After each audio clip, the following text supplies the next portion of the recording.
Okay. As far as IDP people are concerned, what's your concrete plans and projects in future once you're... As far as the IDPs are concerned, they are held outside the law. I made my speech in September in Parliament. And then the government, when Mr. Mahinda Rajapaksa said, we can't release them until we clear those who are terrorists. That's exact words. Okay, at most you had 10,000 there who could have been suspect of having worked with the LTT.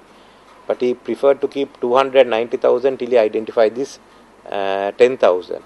Then he allows, having said this, he allows Dayamaster and George to be out on bail. And there were people who worked very closely with Prabhakaran in the leadership. So if they can be out on bail, how can you keep 300,000 people or some young chaps who just carried some guns for the LTT? It's in America during World War II, Americans of Japanese origin were locked up. And then the Supreme Court said this wrong. He said loyalty is a matter of heart, not of color. And finally Reagan's administration paid compensation to them. And Clinton gave one of them who went to courts the Congressional Medal of Freedom. Because these are innocent people. And we have a plan which is based on immediate demining, resettlement and support until the people are on their feet. Is basically fishing, farming and trading. There is no manufacture in that area, and rehabilitation. I am discussing those details with the TNA and other Tamil organizations in Colombo. So what will your own stand regarding these war crime allegations? Firstly, we have to look at what the issues are. If people have acted contrary to the rules, by instructions given to them by the armed forces, then it's a matter for the armed forces to deal with. But in a bigger sense, we have to look at the issues of reconciliation and how do we proceed. Do we proceed on it on a South African style, or have we got something new?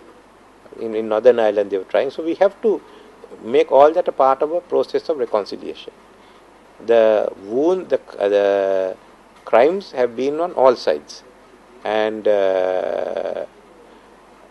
you have to look at a process of reconciliation as the first path, in my view.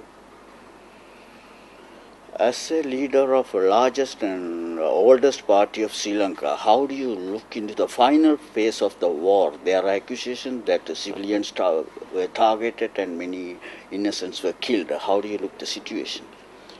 Yes, that was one of the things. A large number of civilians were killed.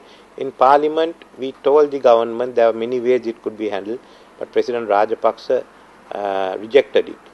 We asked the LTT also to let these people go, like the international community, and we'll find a way out. The LTT refused. Then we told Rajapaksa, but he also refused. So unfortunately, they became the victims of it. Okay, so now when we come back to Jaffna Peninsula and the Tamil regions, there are more than 50,000 soldiers are already there. Mm-hmm. So what would you stand? Will you get back everyone there, or will you? No, gradually a process of demilitarization and civilian, this thing has to take place. So we have to sit down and prepare that once a new government is elected. No, you want to give any assurance on behalf of your... No, I have given you on principle. I said the plan must be done.